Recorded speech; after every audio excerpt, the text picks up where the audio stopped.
روزہ رکھا ہوا ہے، نفلی روزہ رکھا ہوا ہے. کہتے میں اور پریشان ہوا، میں نے فوری طور پہ سوال کیا کہ اب تو کدھر جائے گا؟ تو کہنے لگا اب میں کہیں نہیں جاؤں گا، میرے ایک دن کا خرچہ میرے ماں باپ نے جو ڈیوٹی لگائی ہے وہ 3 دینار ہے، پورا ہو گیا ہے. اب میں باقی جو وقت بچے گا یا قرآن پاک کی تلاوت کروں گا یا محمد عربی پہ درود و سلام پڑھوں گا. میں نے کہا افطاری کر لینا. کہنے لگا مجھے مسجد بتا دو، میں جا کے اللہ اللہ کرتا ہوں، مجھے شام کو لے آنا. افطاری ہمارے ساتھ اس کی طے ہو گئی، مسجد چلا گیا. مغرب بعد لینے گیا تو کہنے لگا عشاء کے بعد آنا، اب تو میں نے پانی سے افطار کر لیا، کھانا کھانے جاؤں گا تو جماعت رہ جائے گی. کہتے ہیں عشاء کے بعد میں لایا، اس کو کھانا کھلایا.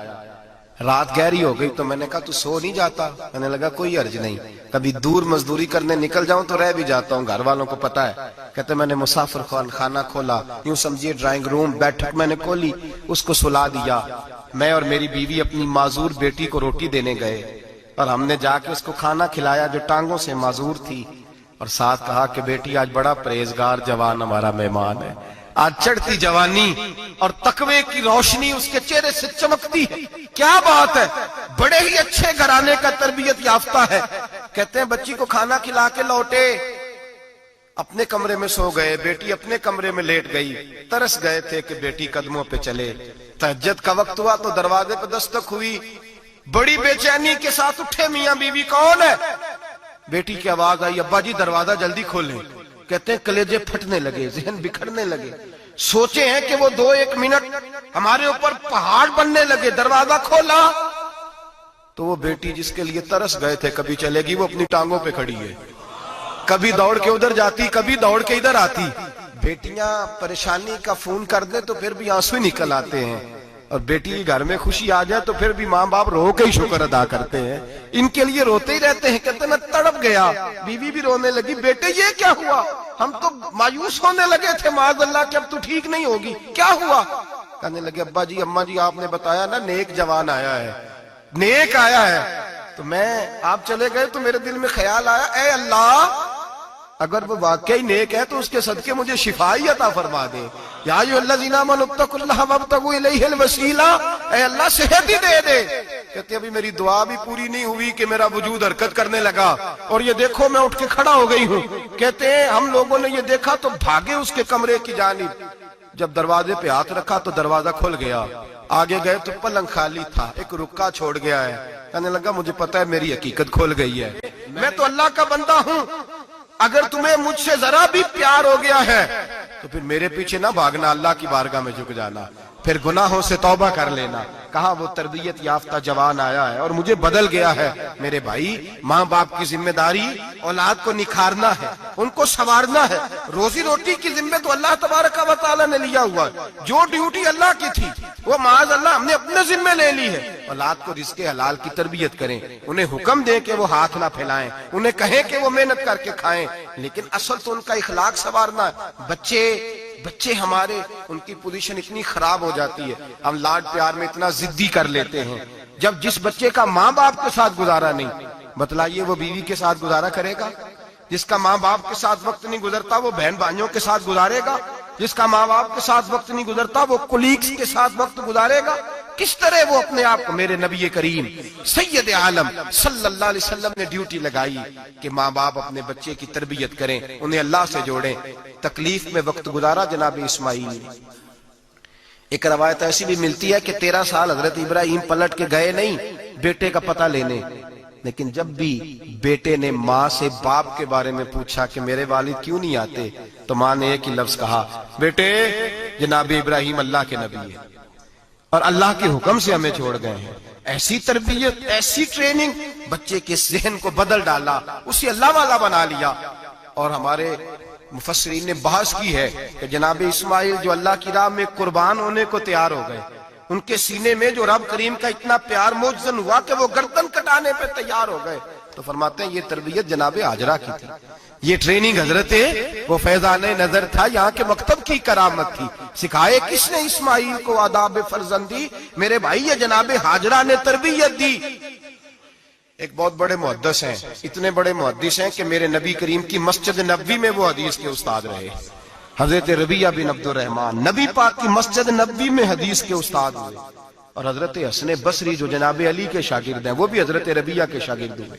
حضرت امام مالک جو 70 سال تک مدینہ اور مکہ میں حدیث پڑھاتے رہے وہ بھی حضرت ربیہ کے شاگرد ہیں. ان کے والد کا نام تھا عبد الرحمن فروغ.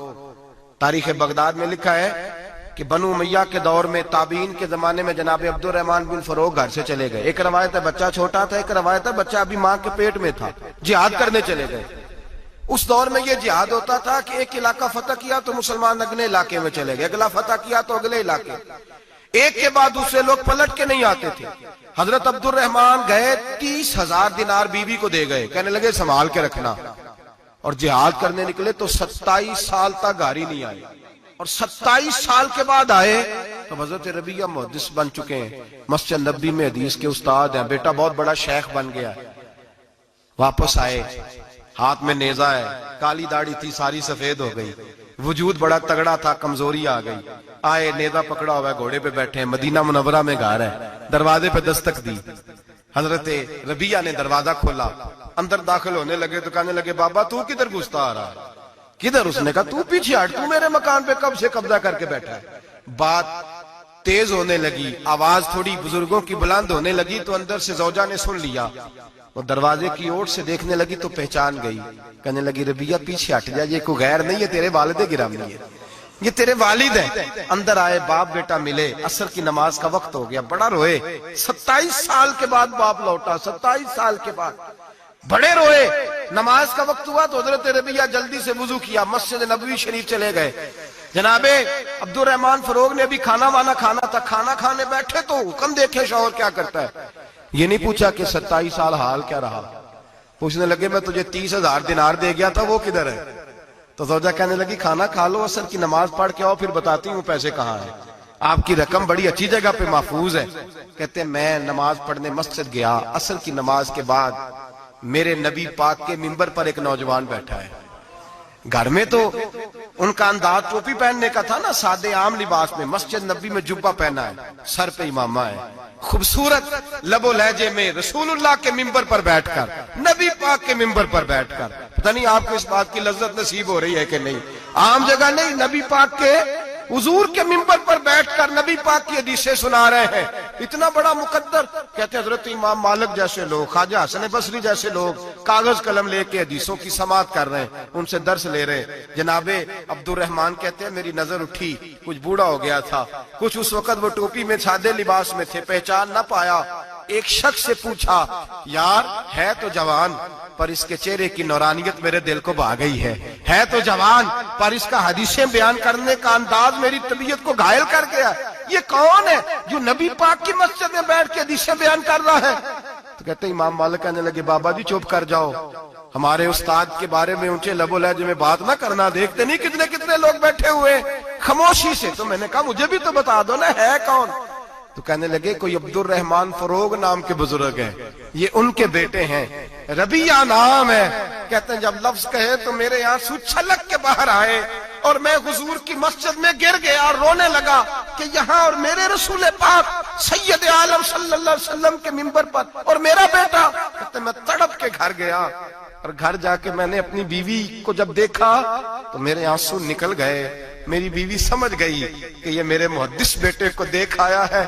کہتے ہیں بیوی رو کے کہنے لگی میں نے آپ کے 30,000 دینار آپ کے بیٹے کو مصطفیٰ کریم کی حدیث کا استاد بنانے میں خرچ کر دیے. میں نے وہ 30,000 دینار خرچ کر دیے, 30,000 دینار آپ کا بیٹا میں نے. تو کہتے ہیں میں اپنی بیوی کی طرف دیکھنے لگا, میں نے کہا قربان جاؤں, میں اگر اللہ کے دین کے رستے میں تھا تو نے میرے ساتھ نیکی کی ہے, میرا بیٹا بھی دین کے رستے پہ لگا دیا. میرے بھائی اللہ سے جوڑا, اللہ سے جوڑا. ان لوگوں نے اپنی اولادوں کو رب کریم والا بنایا, ان لوگوں نے اپنی اولادوں کو. اور پھر جب ارشاد فرمایا کہ چھوٹی چھوٹی برائی, ایک لقمہ حرام سے بھی وہ لوگ بچے. اور پھر جو آیت نمبر 18 نے کہا کہ وَلَا تُصَغِّرْ خَدَّكَ لِلنَّاسِ, بیٹے منہ پھیر پھیر کے نہ جا, پھیر پھیر کے نہ جا.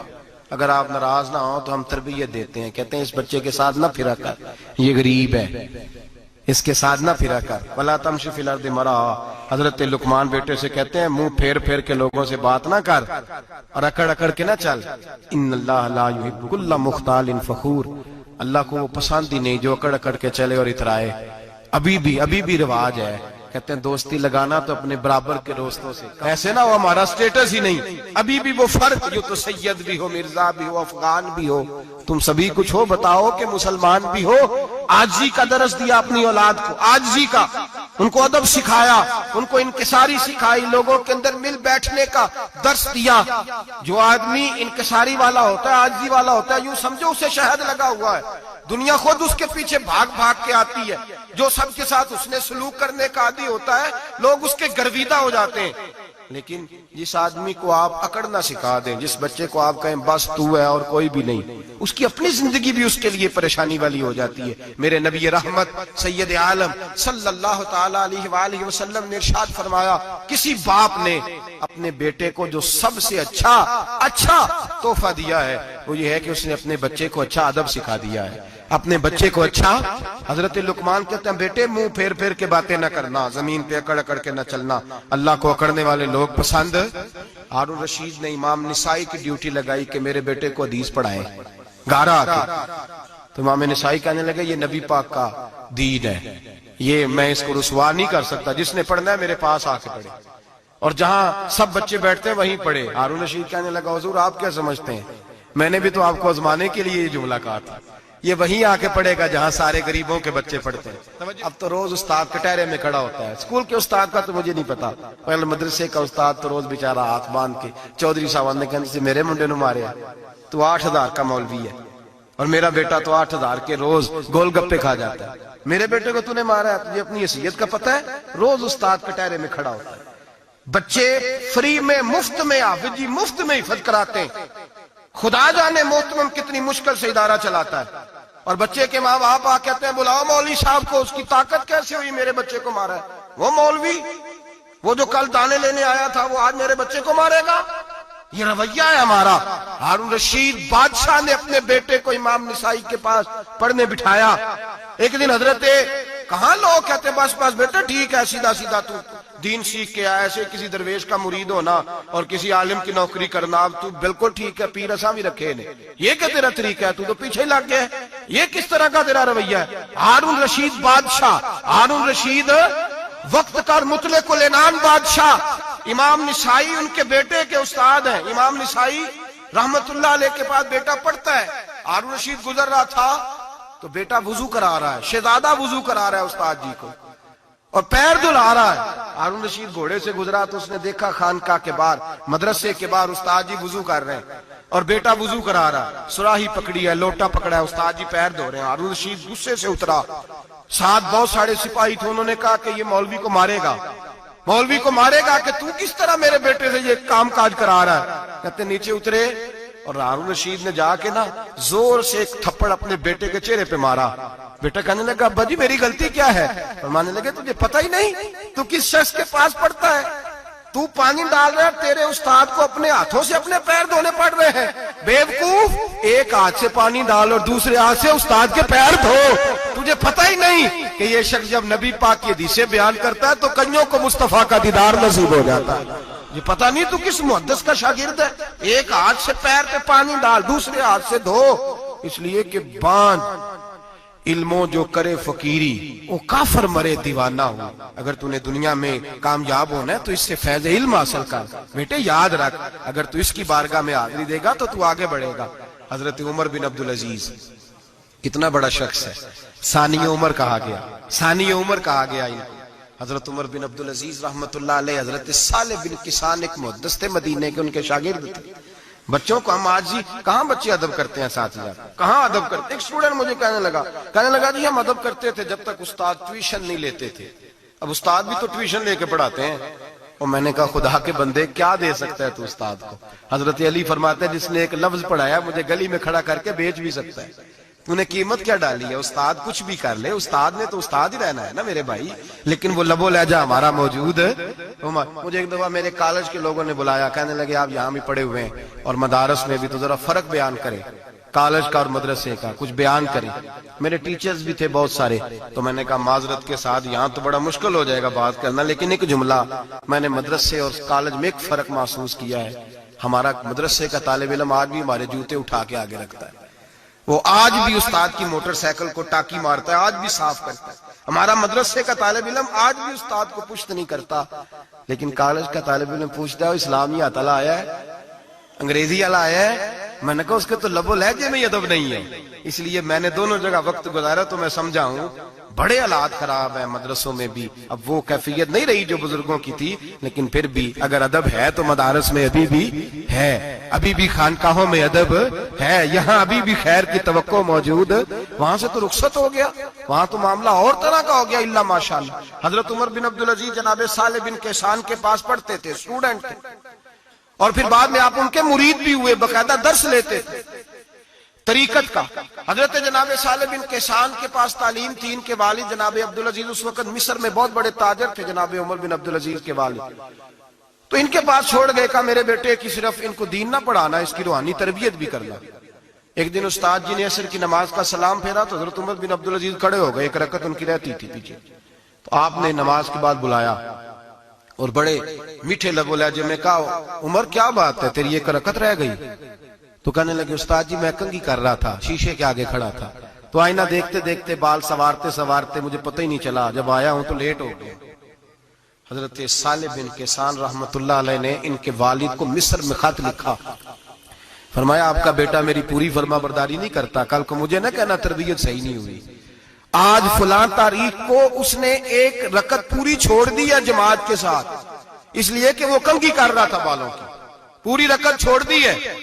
ابا جی بہت بڑے تاجر تھے، پر انہوں نے یہ نہیں کہا کہ مولوی تو پاگل ہو گیا، اس کو تو پتہ ہی نہیں کیا ہو گیا، ابھی بچہ ہو جائے گا سیانا، کوئی بات نہیں ٹھیک ہو جائے گا۔ حضرت عبدالعزیز نے وہاں سے ایک شخص بھیجا پیسے دے کے، گھوڑا دے کے، فرمایا مدینے جاؤ، اور سیدھا مدینے آیا۔ حضرت عمر بن عبدالعزیز کو گھر سے اچکا، بلایا نہیں، زبردستی پکڑا، اچک کے گھوڑے پہ بٹھایا، حجام کی دکان پہ لے گئے، فرمایا اس کی ٹینڈ کر دو، نے بال کاٹ دیے اور بال کٹوا کے سیدھے حضرت صالح بن کیسان کے پاس لے گئے، کہنے لگے حضور یہ خط ہے اس کے والد کا، میں نے اس کی ٹینڈ کرا دی ہے، جس بالوں کی وجہ سے اس کی جماعت رہ گئی تھی میں نے وہ بال ہی ختم کر دیے۔